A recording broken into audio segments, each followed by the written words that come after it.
Hello everyone, welcome to the collective learning. मैं हूं द्विवेदी। तो हिस्ट्री की हमने 100 क्वेश्चन तक कर लिए थे। आगे के यहाँ से स्टार्ट करते हैं। तो ये है क्वेश्चन नंबर 101। 1610 में डचों ने किस स्थान पर फैक्ट्री स्थापित की जो आगे चलकर कोरोमंडल क्षेत्र के लिए मुख्यालय बना था? आप यहाँ पे ऑप्शन देख सकते हैं। इसका करेक्ट आंसर क्या होगा? पुलिकट होगा। आप थोड़ा जल्दी करेंगे। डचों ने 1610 में पुलिकट में फैक्ट्री स्थापित की थी, जो कि वो उनकी पहली फैक्ट्री थी। कोरोमंडल तट तक उनका वो प्रमुख केंद्र बन जाता है। अगला क्वेश्चन देखते हैं। कौन सी घटना ब्रिटिशों की अधिग्रहण नीति की अंतिम विफलता मानी जाती है? तो यहाँ पे ये ऑप्शन दिए गए हैं। इसका करेक्ट आंसर क्या होगा? 1857 का विरोध, क्योंकि उसी के बाद क्या होता है, 1857 का विरोध होता है। फिर 1858 से ब्रिटिश का मतलब क्राउन का शासन चलने लगता है पूरे भारत में। अगला यहाँ पे आप देख सकते हैं, अधिग्रहण की नीति को त्याग कर रियासतों की स्वतंत्रता को मान्यता दी थी। आगे देखते हैं। मस्की अभिलेख किस राज्य में स्थित है? तो इसका करेक्ट आंसर क्या होगा? कर्नाटक। ये मस्की अभिलेख आप देख सकते हैं, कर्नाटक में स्थित है, जहां अशोक नाम का पहली बार स्पष्ट रूप से खुदा हुआ मिला था। यानी यही मस्की से ये में पता चला था कि ये सभी अशोक से संबंधित हैं। अशोक का वहाँ पे सटीक नाम लिखा हुआ था। अगला क्वेश्चन। ब्रिटिशों द्वारा भारत में औपचारिक रूप से अंग्रेजी शिक्षा किस वर्ष प्रारंभ की गई थी? तो इसका करेक्ट आंसर क्या होगा? 1835 में लॉर्ड मैकाले की मिनट के आधार पर औपचारिक रूप से भारत में प्रारंभ कर दिया गया था। किस चीनी यात्री ने शिलादित्य नामक मैत्रक शासक का उल्लेख किया है? तो किसने किया है? ह्वेन-त्सांग ने किया है। ह्वेन-त्सांग ने शिलादित्य या कि प्रभाकर बर्मन के शासन और वैभव का वर्णन अपने विवरण में दिया था। ये रुद्रदामन, जिन्होंने दूसरी शताब्दी ईस्वी के मध्य में मथुरा और गुजरात पर शासन किया, किस वंश से संबंधित थे? तो इसका करेक्ट आंसर यहाँ पे क्या होगा? शक होगा। शक होगा। रुद्रदामन एक शक क्षत्रप थे, जिन्होंने जूनागढ़ अभिलेख में उनके प्रशासन का विवरण मिलता है। कहाँ से? जूनागढ़ से। अगला क्वेश्चन देखते हैं। स्वतंत्रता की पूर्व संध्या पर भारत की जनसांख्यिकी संरचना में स्वास्थ्य और पोषण की स्थिति कैसी थी? ये आपके ऑप्शन हैं। तो इसका करेक्ट आंसर क्या होगा? कम जीवन प्रत्याशा रही थी, यानी कि ऑप्शन ए ही होगा। उस समय क्या था? जीवन प्रत्याशा कम थी और मृत्यु और जन्म दर मतलब ज़्यादा थी। तो यहाँ पे देखिए, स्वतंत्रता से पहले भारत में औसत जीवन प्रत्याशा केवल 32 वर्ष थी। इससे भी एक क्वेश्चन पहले बन चुका है। और कुपोषण व बीमारियां सामान्य थी। अगला क्वेश्चन। 1932 के पूना समझौते पर गांधी जी की ओर से किसने हस्ताक्षर किए, क्योंकि उस समय गांधी जी जेल में थे? तो किन्होंने किया था? पंडित मदन मोहन मालवीय जी ने किया था। पंडित मदन मोहन मालवीय जी और अंबेडकर जी मिलकर के पूना पैक्ट पर हस्ताक्षर किए थे। अगला क्वेश्चन देखते हैं। अजंता गुफाओं का उल्लेख किस यात्री ने किया है? तो किसने किया था? ह्वेन-त्सांग ने किया था। अपनी यात्रा विवरण में अजंता की बौद्ध गुफाओं का उल्लेख किया था। अगला देखते हैं। 1937 में प्रस्तावित वर्धा योजना किस शैक्षणिक विचारधारा से जुड़ी हुई थी? तो इसका करेक्ट आंसर क्या है? नई तालीम या बुनियादी शिक्षा से। तो वर्धा योजना किसने बनाया था? महात्मा गांधी जी ने बनाया था। इनमें कार्य आधारित शिक्षा पर बल दिया गया था। अगला क्वेश्चन देखते हैं। मौर्य काल में राजूका कौन होते थे? तो राजूका कौन थे? प्रांतीय अधिकारी हुआ करते थे उस समय, जो कि न्यायिक और प्रशासनिक कार्य देखा करते थे। अगला क्वेश्चन देखते हैं। कुल तलुग ख्वाजा के नेतृत्व में मंगोलों ने किस वंश के शासनकाल में दिल्ली पर आक्रमण किया था? तो इसका करेक्ट आंसर है खिलजी। यानी कि 1299 में अलाउद्दीन खिलजी के शासनकाल में दिल्ली पर यह हमला किया गया था। आगे देखते हैं। बाल गंगाधर तिलक द्वारा प्रकाशित अखबार मराठा किस भाषा में था? किस भाषा में था? अंग्रेजी भाषा में था। केसरी मराठी में दोनों बाल गंगाधर तिलक द्वारा, देखिए तो मराठा अंग्रेजी में प्रकाशित होता था और केसरी मराठी में। ठीक है, आगे देखते हैं। किस ब्रिटिश वायसराय ने कांग्रेस को सूक्ष्म अल्पसंख्यक कहकर उसकी राजनीतिक महत्ता को नकार दिया था? तो कौन था? लॉर्ड डफरिन था। लॉर्ड डफरिन ने क्या किया था, अंग्रेजों को सूक्ष्म अल्पसंख्यक कहा और उनकी प्रतिनिधित्व क्षमता को कम आंका था। अगला देखते हैं, 1857 की क्रांति को भड़काने वाले कारकों में कौन सा विकल्प गलत है। तो यहाँ पे आप विकल्प देख सकते हैं। इसका करेक्ट आंसर क्या होगा, सैनिकों को जाति चिन्ह पहनने के लिए मजबूर किया गया। फोर्स्ड कास्ट मार्क ऑब्जर्वेंस, यानी कि उनको ज़बरदस्ती जाति का चिन्ह पहनाने की कोशिश की गई थी। अगला देखते हैं, राज्य रियासतों में एंग्लो इंडियन नौकरशाहों को क्या कहा जाता था। तो इनको क्या कहा जाता था, गैर मुल्की यानी नॉन मुल्कीज। अगला देखते हैं, रामगुप्त की विधवा का क्या नाम था जिससे चंद्रगुप्त द्वितीय ने शक राजा को हराने के बाद विवाह किया था। तो करेक्ट आंसर यहाँ पे क्या है, ध्रुव देवी होगा।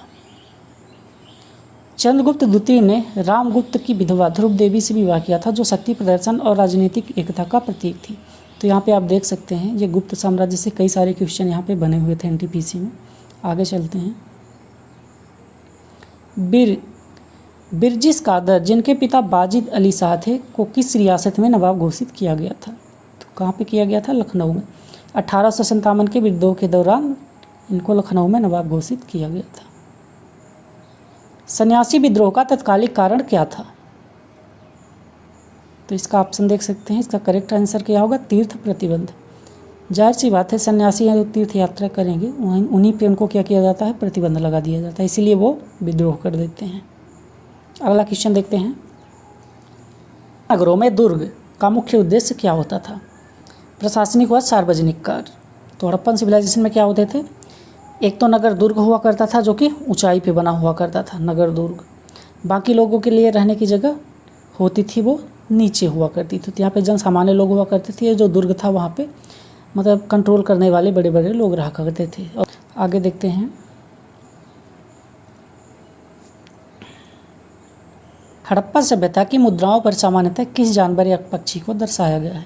तो यहाँ पे आप ये चित्र में भी देख सकते हैं, इसको यूनिकॉर्न बोला जाता था, यानी एक सींग वाला जीव है ये।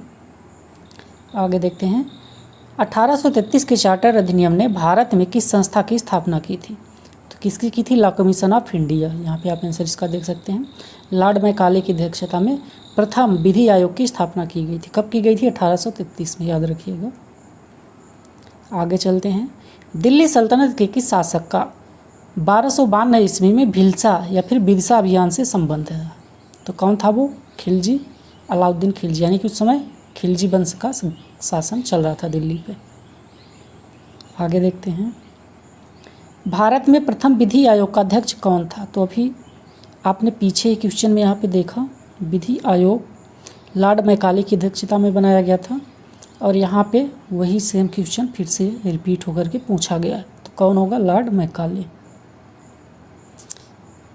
यहाँ पे और डिटेल आप देख सकते हैं। 1834 में लॉर्ड मैकाले की अध्यक्षता में गठित किया गया प्रथम विधि आयोग। आगे चलते हैं, अमरावती स्तूप का निर्माण निम्न में से किस शासक द्वारा किया गया था। स्तूप कुछ इस तरह से दिखाई देता है, आप देख सकते हैं। तो अमरावती स्तूप किसने बनवाया था, सातवाहन शासकों ने बनवाया था स्तूप, जो कि बौद्ध कला का उदाहरण है। आगे चलते हैं, प्रिवी पर्स क्या थे। तो प्रिवी पर्स क्या था, एकीकरण के बाद राजाओं को दी जाने वाली पेंशन। यानी कि जब 1947 के बाद भारत का एकीकरण होता है तो कई सारी रियासतें थीं, तो उन राजाओं के मतलब साम्राज्य को भारत में मिला लिया जाता है। उसके बाद उनको जो राशि पेंशन के रूप में दी जाती थी वही प्रिवी पर्स कहलाती थी, जिसको आगे चल करके इंदिरा गांधी जी ने क्या किया था, बंद भी कर दिया था। कब, 1971 में बंद कर देती हैं। इंपीरियल सर्विस योजना 1885 का उद्देश्य क्या था। तो इसका क्या उद्देश्य था, ऑप्शन आप देख सकते हैं। इसका करेक्ट आंसर है ब्रिटिश रक्षा के लिए सेना थी। यह योजना रियासतों से सैन्य बल एकत्र करने हेतु की गई थी, जिससे ब्रिटिश साम्राज्य की रक्षा हो सके। आगे देखते हैं, 1741 के कोलाचेल युद्ध में किस शक्ति को निर्णायक हार का सामना करना पड़ा था। तो किस शक्ति को करना पड़ा था, डच ईस्ट इंडिया कंपनी को। कोलाचेल युद्ध में त्रावणकोर के राजा कौन थे, मार्तंड वर्मा ने डचों को हराया था।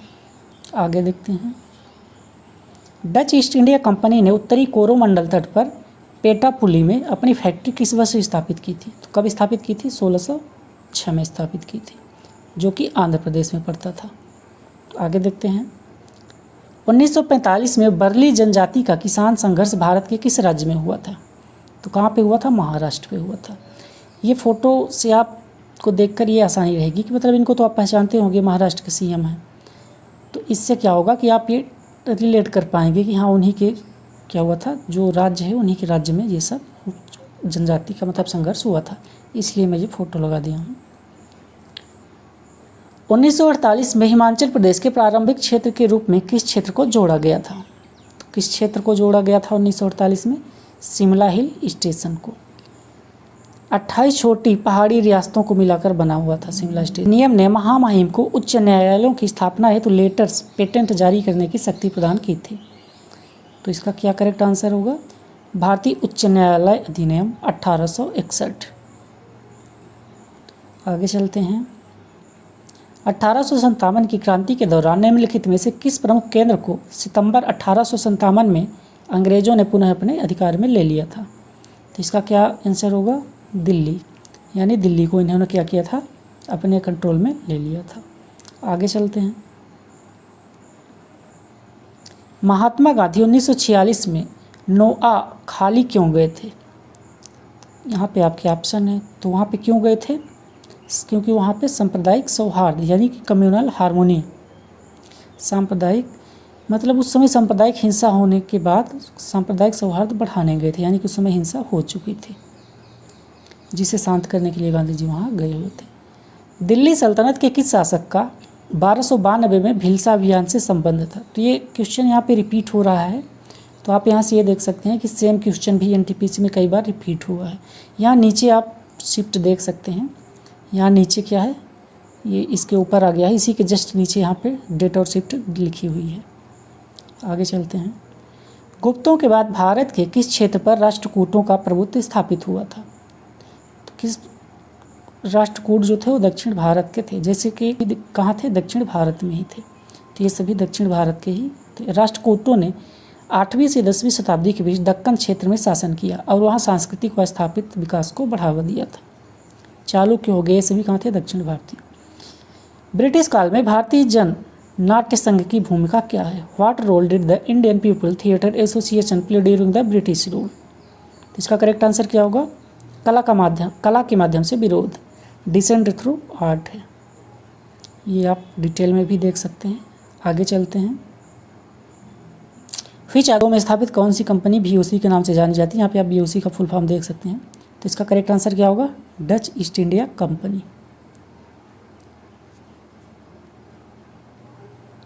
ईस्ट इंडिया कंपनी के किस अधिनियम ने ब्रिटिश भारत में सिविल सेवकों की नियुक्ति हेतु प्रतियोगी परीक्षा की व्यवस्था की थी? तो किस अधिनियम में था? Charter act 1853। आगे देखते हैं। भारत में शासन सुधारों में योगदान के लिए मोरारजी देसाई की 129वीं जयंती पर 2025 में उन्हें याद किया गया। उन्होंने 1966 में किस आयोग की अध्यक्षता की थी?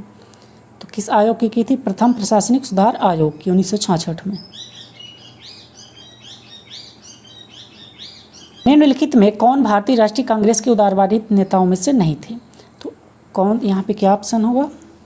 ऑप्शन आपके सामने। इसका करेक्ट आंसर क्या होगा? अरविंद घोष। इनसे रिलेटेड एक क्वेश्चन और पहले भी पूछा गया था कि 1908 के बम कांड में शामिल कौन व्यक्ति थे, तो उसके भी करेक्ट आंसर यही थे। अगला क्वेश्चन देखते हैं। ब्रिटिश भारत में नागरिक और सैन्य शासन से संबंधित सभी मामलों को नियंत्रित करने के लिए किस निकाय की स्थापना की गई थी? सकते हैं इसका करेक्ट आंसर क्या है? Board of control. तो इसका करेक्ट आंसर क्या है? Board of control.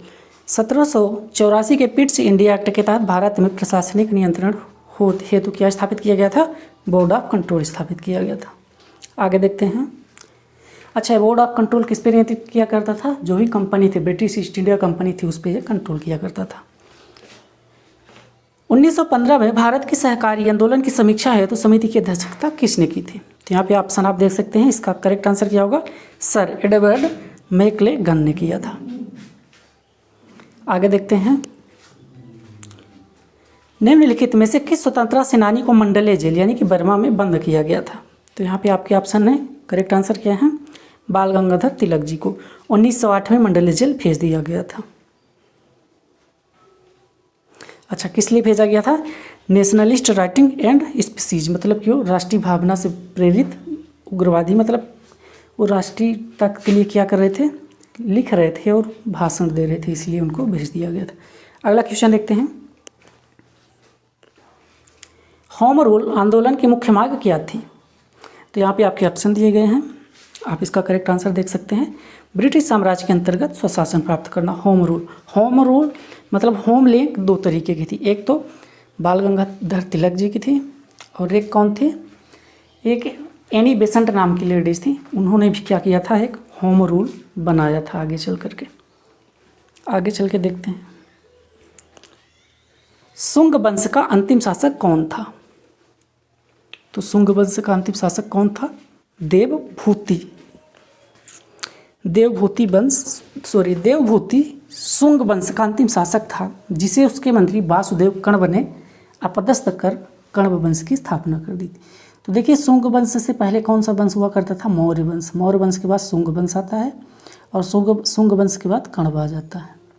आगे देखते हैं। शक स्किथियन मूलतः किस क्षेत्र से आए थे? तो इसका करेक्ट आंसर क्या होगा? मध्य एशिया से आए हुए थे। मौर्य काल में शिलालेखों के लिए किस लिपि का प्रयोग होता था? तो क्या आंसर होगा? ब्राह्मी लिपि का उपयोग होता था। अशोक के अभिलेख ब्राह्मी लिपि में उत्कीर्ण थे, जो उस काल की प्रमुख लिपि थी। हमारे भारत देश में तो ब्राह्मी लिपि का उपयोग होता था, बाकी बाहर के लिए अरामेयिक लिपि हो गया और एक दो और लिपि थी, उसका उपयोग भी इन्होंने बाहर के जो भी स्तंभ है वहाँ पे किया था। आगे देखते हैं।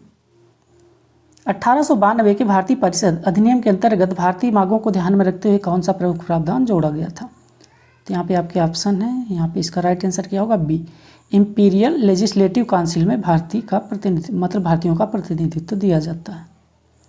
आगे देखते हैं। गुप्त काल में छठ और भट्ट शब्द किसके लिए प्रयुक्त होते थे? तो इसका करेक्ट आंसर क्या है? नियमित और अनियमित सैनिकों के लिए छठ और भट्ट, यानी नियमित सैनिकों के लिए छठ और अनियमित सैनिकों के लिए भट्ट का उपयोग किया जाता था। आगे देखते हैं।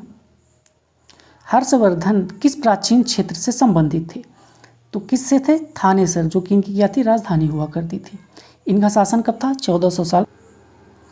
1909 में लंदन में ब्रिटिश अधिकारी सर कर्जन बायली की हत्या किसने की थी? किसने की थी? 1909 में मदन लाल ढींगरा ने लंदन में एक सार्वजनिक समारोह के दौरान कर्जन बायली की हत्या कर दी थी। तो मदन लाल ढींगरा जी ने इसकी हत्या क्यों की थी? क्योंकि अपने यहाँ पे जो गोलियां चलवा दिया था जनरल डायर से, तो उससे इसका रिलेशन था, इसीलिए क्या करते हैं, ये जाकर उसको लंदन में मारते हैं। आगे देखते हैं। हड़प्पा सभ्यता में सिरे पार्ट्सियो या लास्क बैक्स विधि का प्रयोग किस सामग्री की मूर्ति के निर्माण के लिए किया गया था? तो किसके लिए किया गया था? कांस या फिर ब्रॉन्ज। तो इससे क्या होता था, पहले बैक्स से बनी हुई मूर्ति बनाई जाती थी, उसके अंदर फिर क्या होता था, मतलब जो भी ये मूर्ति बनाई गई है ब्रॉन्ज की, एक छोटी सी थी, एक लेडीज़ की, यहाँ पे देखते हैं अगर होगी भी तो ये इस तरह की, तो इसको उस बैक्स लास्ट बैक्स मूर्ति जिस मुद्रा पे है इसको क्या बोला जाता है? इसको त्रिभंग मुद्रा बोला जाता है। इस मुद्रा को क्या बोला जाता है? इस मुद्रा को त्रिभंग मुद्रा बोला जाता है। कभी कभी ये भी एग्जाम में पूछ लेता है कि त्रिभंग मुद्रा में कौन सी मूर्ति है? तो एक कांस्य की है, एक छोटी सी लेडीज़ की है, कुछ इंचेज की, 3-4 इंच की है। आगे देखते हैं। ब्रिटिश शासन की कौन सी नीति जनजातीय भूमि व्यवस्था को प्रभावित करती थी और विद्रोहों का कारण बनी थी? तो इसका कौन सा आंसर होगा? वन कानून और भूमि बंदोबस्त। आगे देखते हैं। निम्न में से कौन सा जनजातीय विद्रोह नहीं था? तो यहाँ पे आप पढ़ते भी होंगे, करेक्ट आंसर है डी है, यानी कि फराजी आंदोलन। एक धार्मिक और राजनीतिक आंदोलन था, जबकि अन्य 3 विशुद्ध रूप से जनजातीय विद्रोह थे। आगे देखते हैं। गुप्त अभिलेखों में जलाशयों जैसे कि तालाब, पोखर को किस नाम से जाना जाता था? तो किस नाम से जाना जाता था? ऑप्शन डी, यानी कि तगाड़। तगाड़ शब्द का प्रयोग गुप्तकालीन अभिलेखों में जलाशयों या तालाबों के लिए किया जाता था। आगे देखते हैं।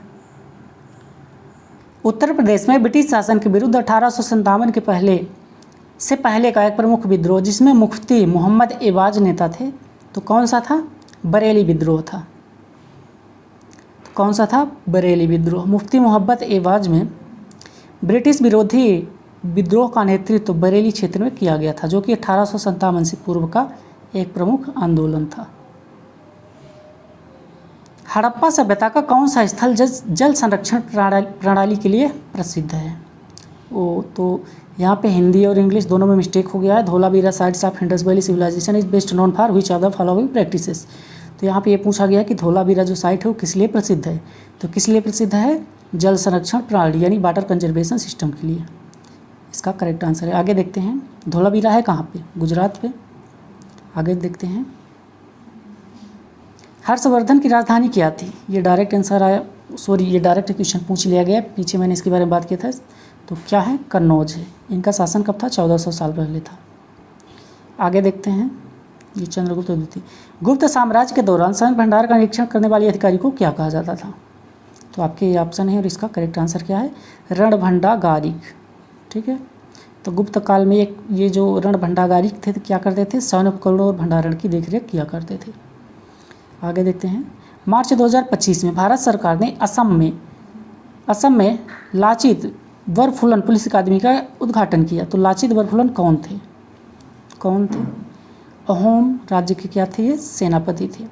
17वीं सदी में अहोम साम्राज्य के एक वीर सेनापति थे, जिन्होंने सराय घाट की लड़ाई में मुगलों को पराजित किया था। तो यहाँ पे उद्घाटन करने कौन गए थे? गोवा किस वर्ष पुर्तगाली वाणिज्यिक साम्राज्य की राजधानी बना था? तो करेक्ट आंसर क्या होगा? 1530 में। गोवा को 1530 में पुर्तगालियों ने अपनी भारतीय वाणिज्यिक गतिविधियों की राजधानी बना लिया था। आगे देखते हैं, 1905 के बनारस अधिवेशन में भारतीय राष्ट्रीय कांग्रेस में किस मुद्दे पर चर्चा की गई थी? तो किस मुद्दे पर की गई थी 1905 में? स्वदेशी और बहिष्कार की, यानी कि बहिष्कार को समर्थन की दिया गया, यानी कि स्वदेशी को अपनाया जाए और जो बाहर की चीज़ें हैं उनका बहिष्कार किया जाए। यहाँ पे ये राहुल गांधी जी का ये है नहीं, ये बस रिप्रेजेंट करने के लिए, ताकि आपको याद रहे। आगे देखते हैं, 1918 के खेड़ा सत्याग्रह में महात्मा गांधी के साथ किस नेता ने सहयोग किया था? तो ये आप फिगर से भी याद रख सकते हैं। तो किन्होंने किया था? सरदार वल्लभ भाई पटेल। कब? भारतीय राष्ट्रीय कांग्रेस से संबंधित निम्न में से कौन सा कथन सही नहीं है? तो यहाँ पे आपके ऑप्शन दिए गए हैं और इसका करेक्ट आंसर क्या होगा? इनमें से कौन सा कथन सही नहीं है, ये पूछा है। तो आईएनसी की स्थापना 1885 में ए.ओ. ह्यूम द्वारा की। ये दूसरा वाला इसमें ऑप्शन यहाँ पे गलत है, जो कि मुंबई में हुआ था। मुंबई में ही इसकी स्थापना हुई थी 1885 में। 74 व्यक्ति थे पहले अधिवेशन में, लोगों ने इसमें भाग लिया था। आगे देखते हैं, किस रियासती शासक ने सिख समुदाय और संस्थानों को संरक्षण प्रदान किया था? तो आपके यहाँ पे ऑप्शन है, करेक्ट आंसर इसका क्या होगा? ए, यानी राजा भूपेंद्र सिंह ने सिख धर्म और गुरुद्वारों के संरक्षण में महत्वपूर्ण भूमिका निभाई थी। आगे देखिए, गुर्जर प्रतिहार वंश के संस्थापक कौन थे? तो ये आपके ऑप्शन और इसके आंसर क्या होंगे? Option C. गुर्जर प्रतिहार वंश की स्थापना नागभट्ट प्रथम ने 8वीं सदी में की थी। आगे देखते हैं, 1510 में अल्फांसो डी अल्बुकर्क ने किस स्थान को बीजापुर के सुल्तान से छीनकर अपने साम्राज्य की राजधानी बना लिया था? तो इसका आंसर क्या होगा? गोवा होगा। उन हिस्ट्री पढ़ते हैं स्पेक्ट्रम की बुक, तो वहाँ पे आपको डायरेक्ट देखने के लिए मिल जाता है ये। आगे देखते हैं, स्वतंत्रता की पूर्व संध्या पर भारत की व्यापारिक संरचना को किस प्रकार वर्णित किया गया था? किस प्रकार किया गया होगा? ये आपके ऑप्शन है। इसका करेक्ट आंसर क्या है? ए। औपनिवेशिक काल में भारत ब्रिटेन को कच्चा माल निर्यात करता था और ब्रिटेन से तैयार वस्तुएं आयात किया करता था। तो यहाँ से अंग्रेज क्या किया करते थे? कच्चा माल ले जाते थे, उससे महंगी चीज़ें बनाकर फिर दोबारा इंडिया में हिलाकर उसको बेचा करते थे। बादामी के चालुक्य वंश की स्थापना किसने की थी? तो किन्होंने की थी? पुलकेशिन द्वितीय, जो कि 6वीं सदी में किया गया था।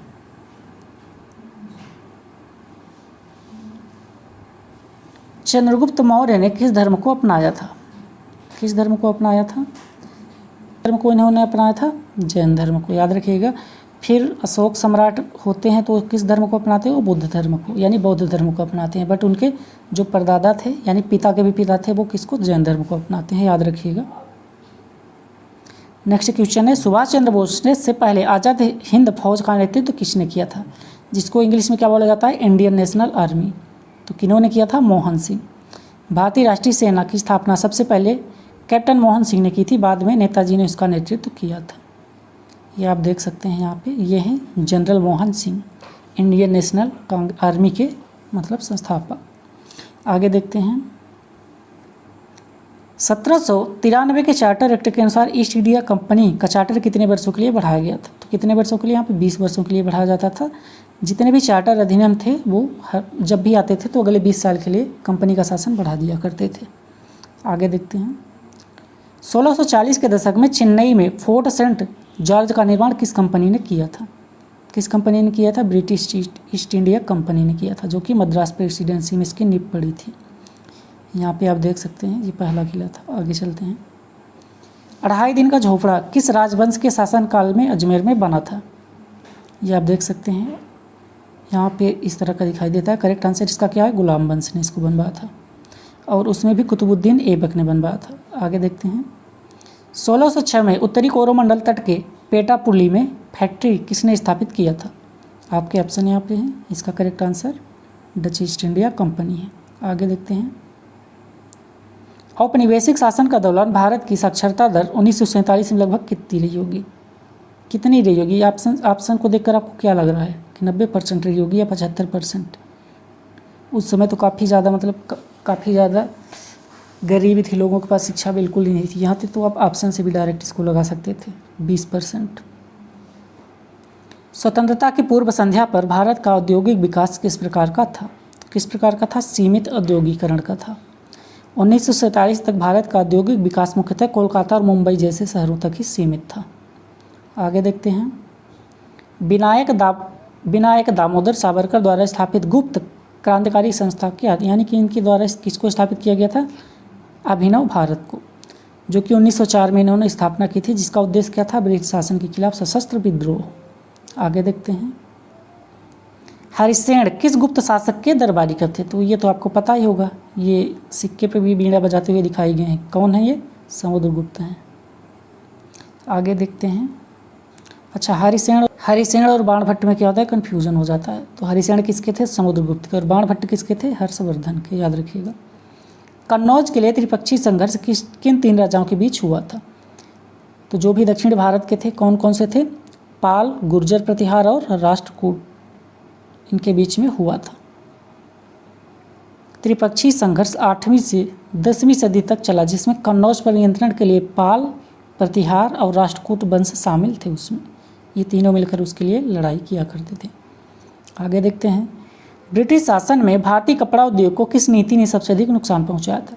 तो किस नीति में? अगर निर्यात सब्सिडी, भारत में मुक्त व्यापार, भारतीय निर्यात पर भारी शुल्क, आयात निर्यात पर समान शुल्क। तो यहाँ पे क्या है? भारतीय निर्यात पर भारी शुल्क लगा दिया जाता था।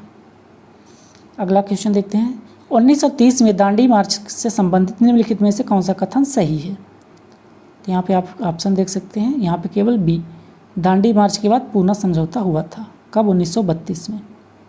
ठीक है, आगे देखते हैं महात्मा गांधी ने पहली बार भूख हड़ताल का उपयोग किस संघर्ष के दौरान किया था? तो आपके यहाँ पे ऑप्शन देख सकते हैं। यहाँ से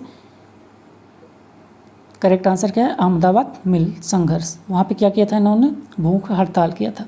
उसके पहले उन्होंने खेड़ा और खेड़ा सत्याग्रह, चंपारण सत्याग्रह भी किया था, बट वहाँ पे भूख हड़ताल वगैरह नहीं किए थे।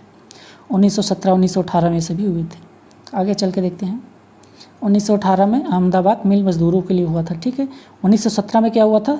चंपारण सत्याग्रह। उसके बाद खेड़ा सत्याग्रह 1918 में ही होता है, या फिर खेड़ा और चंपारण में थोड़ा सा मुझे कन्फ्यूजन, बट ये 1917 में एक हुआ था और 1918 में 2 होते हैं।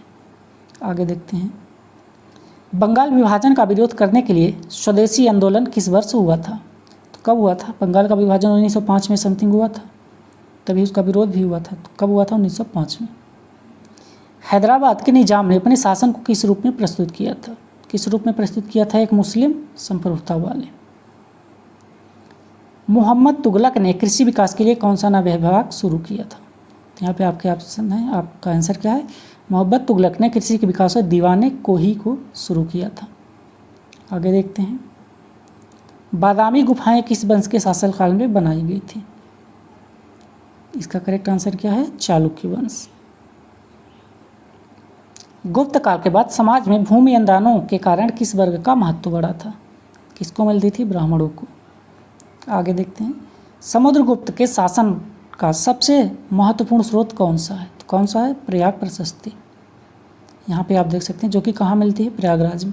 उसको बनवाया, उसके पहले किसने बनवाया था वो स्तंभ? अशोक, राजा अशोक ने बनवाया था, महान अशोक। महाबलीपुरम में सौर मंदिर का निर्माण किस पल्लव शासक ने करवाया था? तो किसने करवाया था? नरसिंह वर्मन तृतीय। आगे देखते हैं। अशोक ने धर्म प्रचार के लिए विशेष अधिकारियों की नियुक्ति की थी, जिन्हें क्या कहा जाता था? धम्म महामात्र बोला जाता था। ये क्या किया करते थे?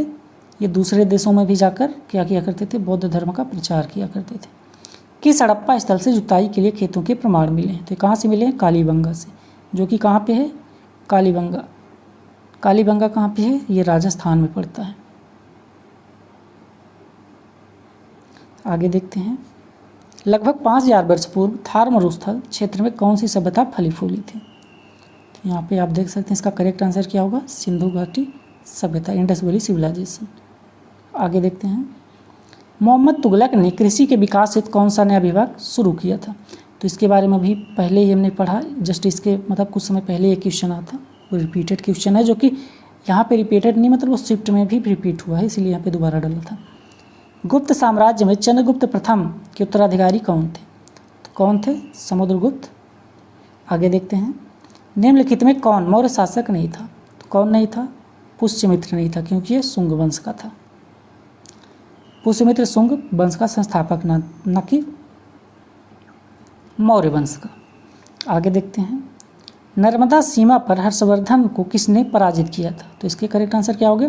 ये नर्मदा को जब क्रॉस करना चाह रहे थे, दक्षिण भारत के राजा पुलकेशिन द्वितीय वहाँ पे आकर इसको रोकते हैं। पुलकेशिन किस मतलब वंश के थे? वो चालुक्य के थे। आगे देखते हैं। चंद्रगुप्त प्रथम ने कौन सा शाही उपाधि धारण किया था? तो इन्होंने क्या किया था? महाराजाधिराज। आगे देखते हैं। ब्रिटिश सामाजिक सुधारों का एक महत्वपूर्ण परिणाम क्या रहा? इसके आंसर आप यहाँ पे ऑप्शन देख सकते हैं, इसका करेक्ट आंसर क्या होगा? डी। ब्रिटिश सुधारों से महिलाओं की शिक्षा और सार्वजनिक भागीदारी को प्रोत्साहन मिला। ये थोड़ा अजीब सा सुन आपको लग रहा होगा, सुन के मुझे भी लग रहा है। अशोक के स्तंभ मुख्यतः किस सामग्री से बने होते थे? किससे बने होते थे? पत्थर से ही बने होते थे। 1905 में लागू बंगाल विभाजन को किस वर्ष आधिकारिक रूप से क्या कर दिया जाता है? रद्द कर दिया जाता है। तो कितने साल चलता है वो? 6 साल चलता है। तो उसके अनुसार क्या आंसर होगा? 1911। नेक्स्ट क्वेश्चन है 208। भारत में पहली जनगणना किस वर्ष पूरी तरह से आयोजित की गई थी? तो यहाँ पे आपके ऑप्शन हैं, ये आप देख सकते हैं। 1881 में। किसने किया था? लॉर्ड रिपन ने किया था। उससे पहले 1871 में किया हुआ था, ट्राई किया गया था, बट वो कंप्लीट नहीं हुआ था। 1881 में रिपन ने इसको कंप्लीट करा दिया था, ये आप देख सकते हैं। नेक्स्ट क्वेश्चन है। किस ब्रिटिश वायसराय ने 1905 में बंगाल का विभाजन किया था? तो ये तो आपको पता ही होगा, कर्जन ही था। आगे चलते हैं। द्वितीय गोलमेज सम्मेलन में महात्मा गांधी किसकी ओर से भाग लेने गए थे? तो कहाँ से गए थे? भारतीय राष्ट्रीय कांग्रेस की तरफ से गए थे। कब हुआ था? 1931 में। आगे देखते हैं। भारत में रेल सेवा की शुरुआत किस वर्ष हुई थी? तो ये तो आपको पता ही होगा, मुंबई से ठाणे 1853। ठीक है। आगे देखते हैं। किस अधिनियम ने भारतीय परिषदों में सीमित निर्वाचन का प्रावधान किया था? किसने किया था? 1892, जो कि भारतीय परिषद अधिनियम कहलाता है। Next question. स्वराज मेरा जन्मसिद्ध अधिकार है, यह नारा किसने दिया था? तो ये तो आपको पता ही होगा। आगे देखते हैं। ये क्या थे? भारतीय स्वतंत्रता संग्राम के कट्टरपंथी नेता थे बाल गंगाधर तिलक। ये याद रखिएगा। इनसे रिलेटेड एक क्वेश्चन और बना था कि गरम दल से कौन संबंधित थी, यानी कि किसकी वजह से गरम, मतलब किसका प्रभाव गरम दल में था। तो उसके भी आंसर बाल गंगाधर तिलक होंगे। वो या तो आ गया होगा या आने वाला होगा क्वेश्चन। भारत छोड़ो आंदोलन की शुरुआत कब हुई थी? तो कब हुई थी? 1942 में हुई थी। किन्होंने किया था? ये मतलब भारतीय राष्ट्रीय कांग्रेस की बैठक के बाद लिया गया था, मुंबई में। भारत छोड़ो आंदोलन 8 अगस्त 1942 को मुंबई में अखिल भारतीय कांग्रेस समिति की बैठक के बाद शुरू किया गया था। The quit India movement was launched on 8 August 1942 at the Bombay session of the all India Congress committee. Next question. पूर्ण स्वराज की घोषणा भारतीय राष्ट्रीय कांग्रेस द्वारा कब की गई थी? व्हेन वाज पूर्ण Swaraj declare by the Indian national Congress? तो कब किया गया था? 1930 में किया गया था। 26 जनवरी 1930 को पूर्ण स्वराज की घोषणा की गई थी। ठीक है, आगे चलते हैं।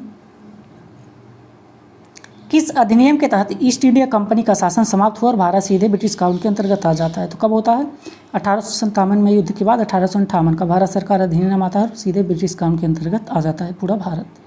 दांडी मार्च किस उद्देश्य से किया गया था? तो किस उद्देश्य से किया गया था? नमक कानून तोड़ने के उद्देश्य से। अगला क्वेश्चन देखते हैं।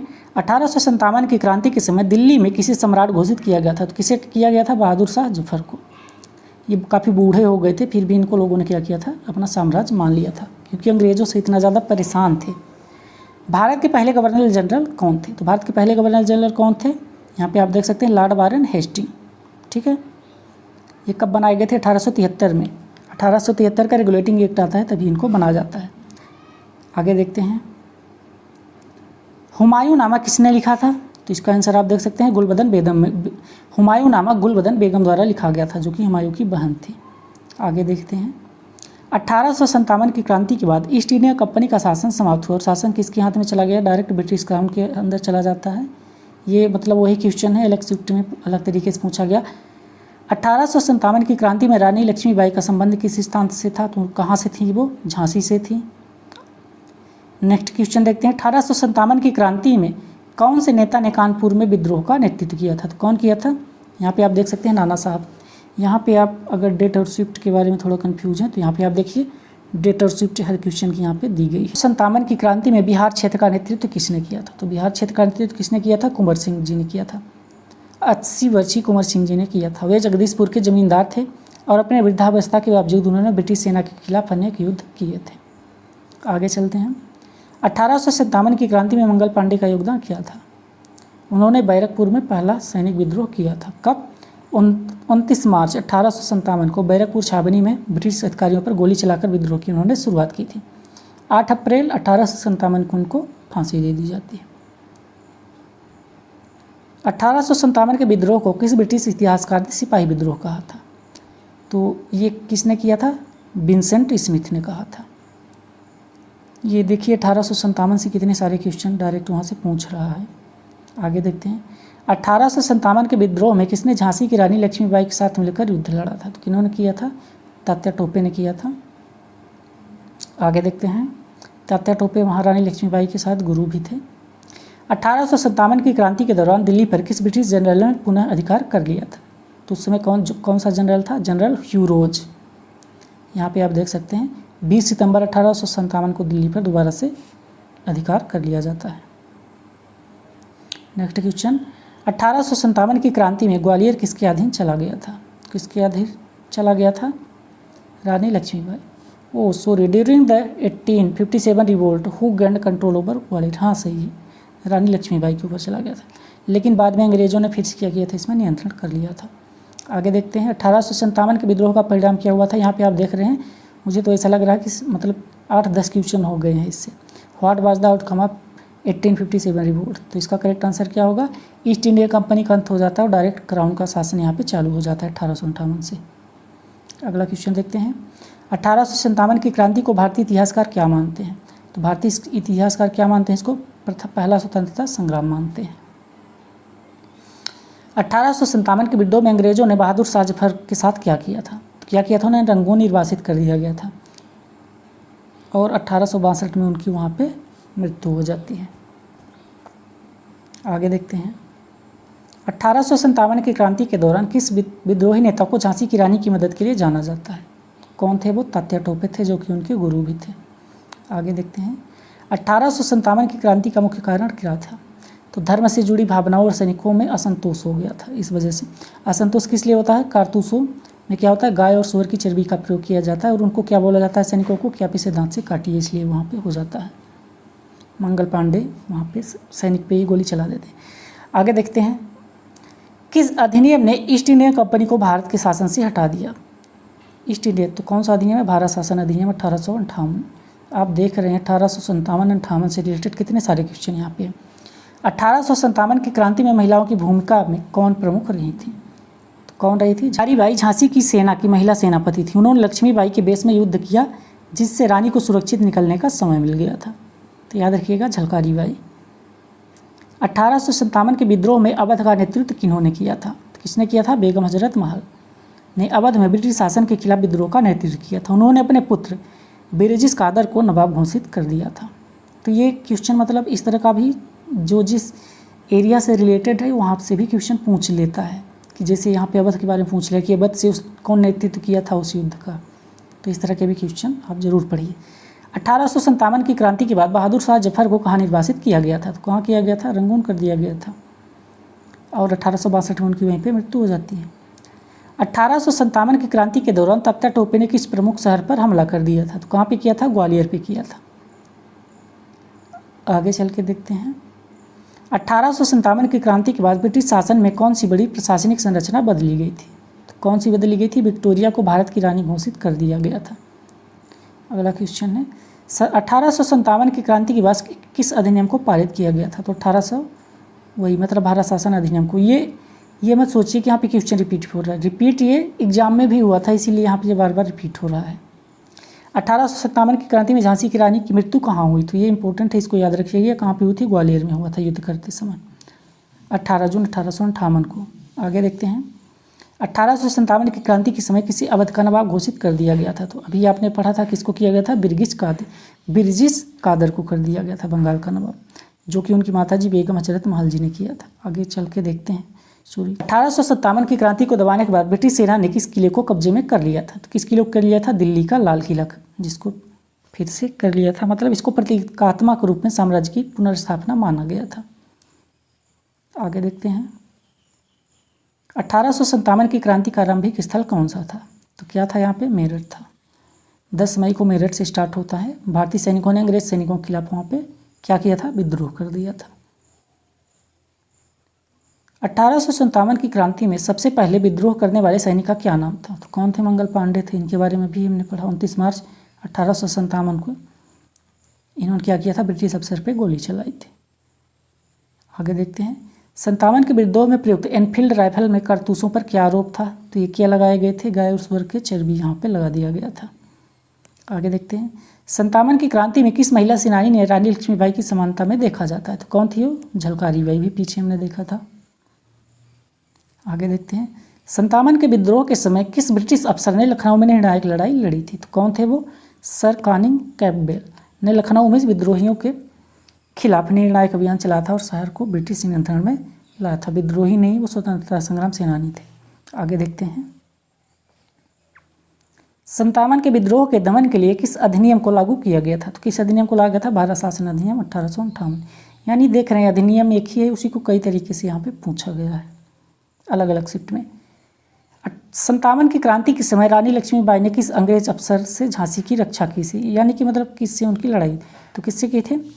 ह्यू रोज से के नेतृत्व वाली ब्रिटिश सेना को झांसी की रक्षा। आंसर क्या होगा? ह्यू रोज। रानी लक्ष्मीबाई ने मेजर जनरल ह्यूज से नेतृत्व, मतलब ह्यू रोज वाले नेतृत्व, ह्यू रोज जिस सेना का नेतृत्व कर रहा था उसी से लड़ते हुए वीरगति को प्राप्त हुई थी। अगला क्वेश्चन देखते हैं। भारतीय सेना की संरचना में क्या बदलाव किया गया था? तो उसके बाद क्या किया जाता है? जातिगत और धार्मिक विविधता बढ़ाई गई।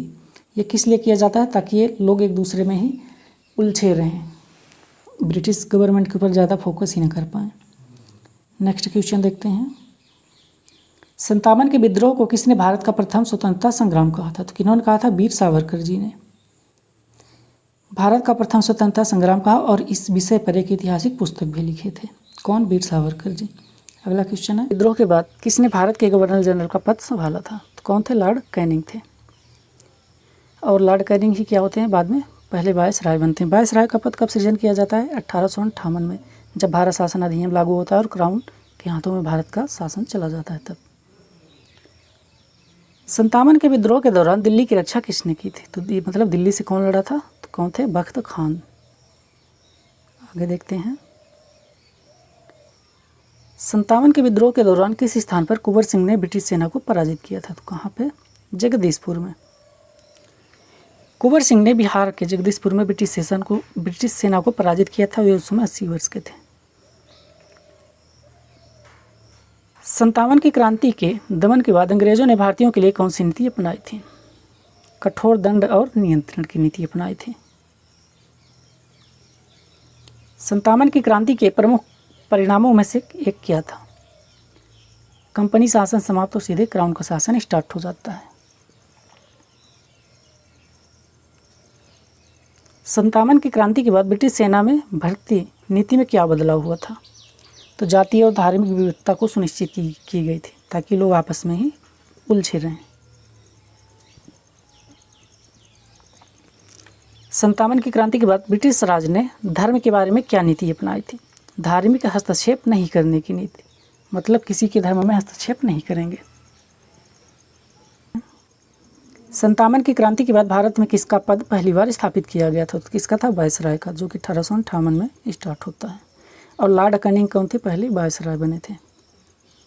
57 की क्रांति के दौरान किस महिला सेनानी ने वीरता से अंग्रेजों का सामना किया और बलिदान हुई? तो कौन थी वो? रानी लक्ष्मीबाई। ग्वालियर में वीरगति को प्राप्त हो जाती है। 57 की क्रांति के प्रमुख केंद्रों में कौन सा शामिल नहीं था? तो यहाँ पे कौन सा शामिल नहीं था? मद्रास, क्योंकि जो भी अधिकतर जो स्वतंत्रता संग्राम 1857 हुआ था वो मध्य भारत और ऊपर नॉर्थ इंडिया यहीं पे तक रह गया था, इस वजह से। आगे देखते हैं। 57 की क्रांति में किस बुजुर्ग नेता ने अंतिम समय तक लड़ाई लड़ी थी? तो कौन थे वो? कुंवर सिंह, जो कि बिहार से थे। ठीक है, 80 वर्ष की उम्र में। द इंडियन म्यूटिनी शब्द किसे कहा जाता है? द म्यूटिनी शब्द किसने गढ़ा था? तो किसने गढ़ा था? विंसेंट स्मिथ ने 1857 के विद्रोह को द इंडियन म्यूटिनी कहा था, जबकि भारतीय इसे स्वतंत्रता संग्राम मानते हैं। नेक्स्ट क्वेश्चन है, 57 की क्रांति के दौरान भारत में गवर्नर जनरल कौन था? तो कौन थे? लॉर्ड कैनिंग थे, जो कि वायसराय भी बन जाते हैं पहले। अगला क्वेश्चन है, 57 की क्रांति के दौरान किसने दिल्ली में विद्रोही नेता का नेतृत्व किया था? तो कौन किया था? बख्त खान। ये रिपीट क्वेश्चन हुआ है फिर से। आगे देखते हैं। 57 की क्रांति के दौरान बहादुर शाह जफर के साथ कैसा व्यवहार किया गया था? तो उन्हें क्या किया गया था? रंगून निर्वासित कर दिया गया था। अगला क्वेश्चन है, 57 की क्रांति के प्रमुख सैन्य केंद्र कौन कौन से थे? दिल्ली, मेरठ, कानपुर, झांसी। यहाँ पे आप देख सकते हैं। तो इस तरह से हमारे हिस्ट्री के मतलब 269 क्वेश्चन थे, वो सभी यहाँ पे क्या होते हैं? समाप्त होते हैं। ये सभी क्वेश्चन क्या हो गए? समाप्त हो गए। इसके बाद अब इकोनॉमिक हो गए या फिर जियोग्राफी, किसी एक का मैं लेके आऊँगा और जितने क्वेश्चन होंगे सभी को यहाँ पे आपके सामने रिप्रेजेंट करूँगा। अच्छा, अगर आपका कोई सुझाव हो, मान लीजिए इस वीडियो में कुछ अब और आप ऐड कराना चाहते हो, आपका कोई सुझाव हो उसको ज़रूर दीजिएगा, उसको मैं फॉलो करूँगा। जो भी एक्सप्लेनेशन, मान लीजिए कोई और बात हो उसको आप कमेंट बॉक्स में पूछ सकते हैं। अपना समर्थन मतलब अपनी बातें वहाँ पे